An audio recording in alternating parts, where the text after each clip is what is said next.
Hi, we're back with Rosenbaum Realty Group. I'm Tiffany and this is Daniel, and we're here talking today about eviction.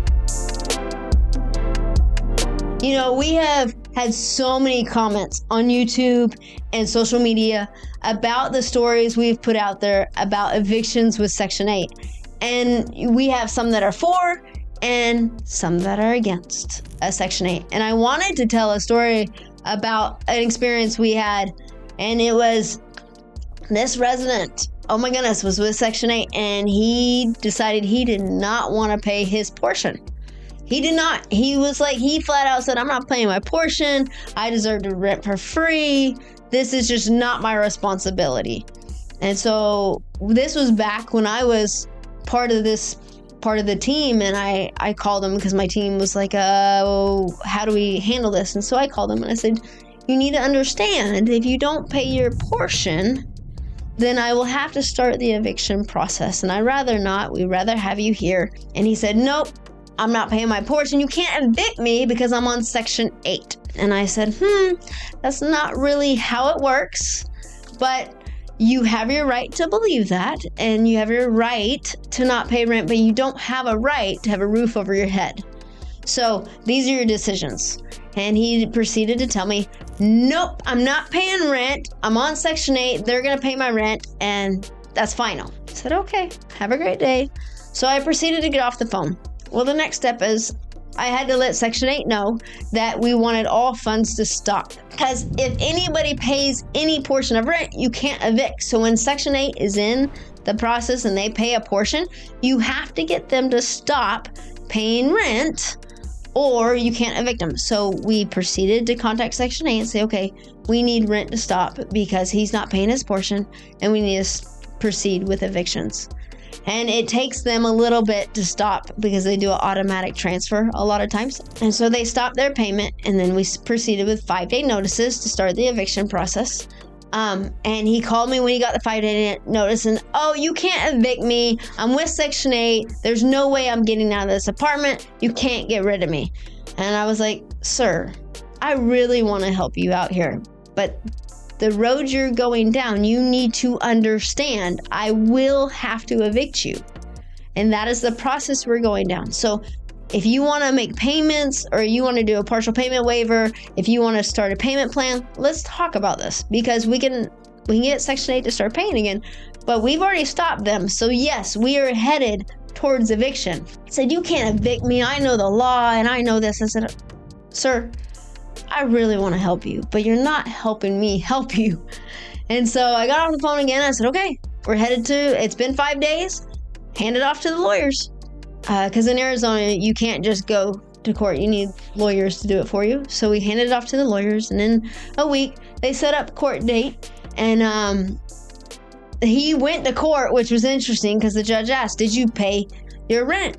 He said, yeah, Section 8 pays my rent. And the judge said, no, did you pay your portion? He goes, no, I don't have to. And the judge said, well, yes, you do. And so we won the judgment. The judge sided with us because you do have to pay rent. And he went back to his house and he called screaming at us saying, you know, this is not how this is going to go down. I'm going to stay in this property forever, and you can't evict me. I said, sir, you know, sorry you're screaming at me.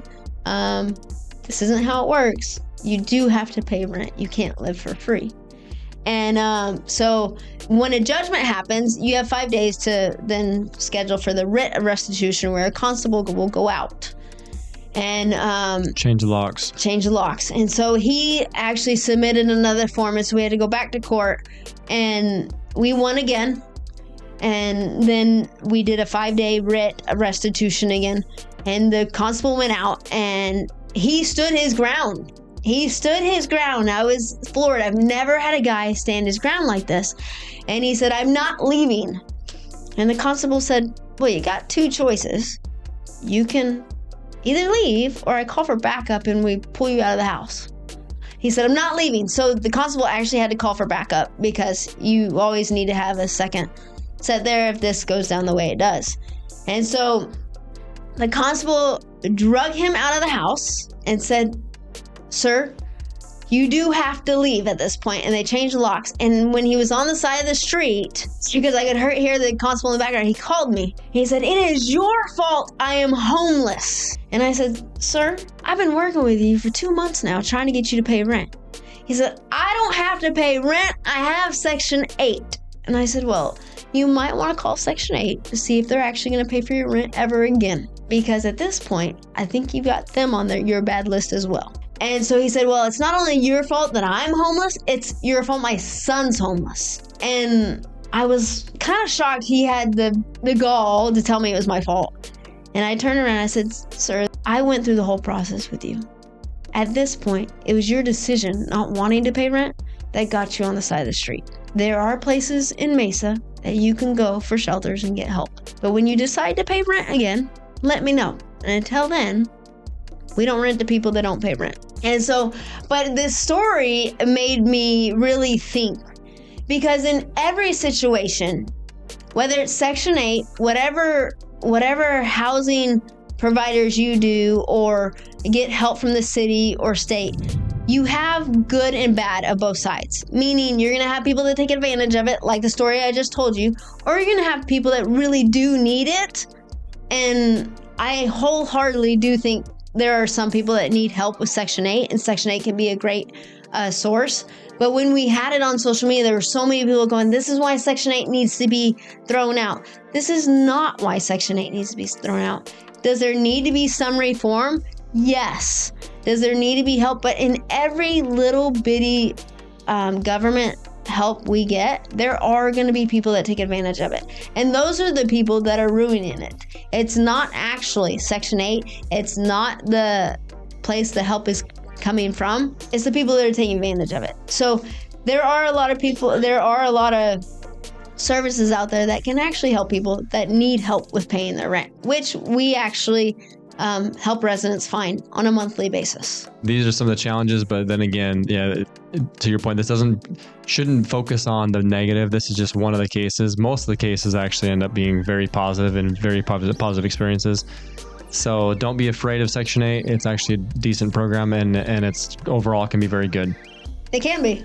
So comment below. Let us know how you feel about Section 8.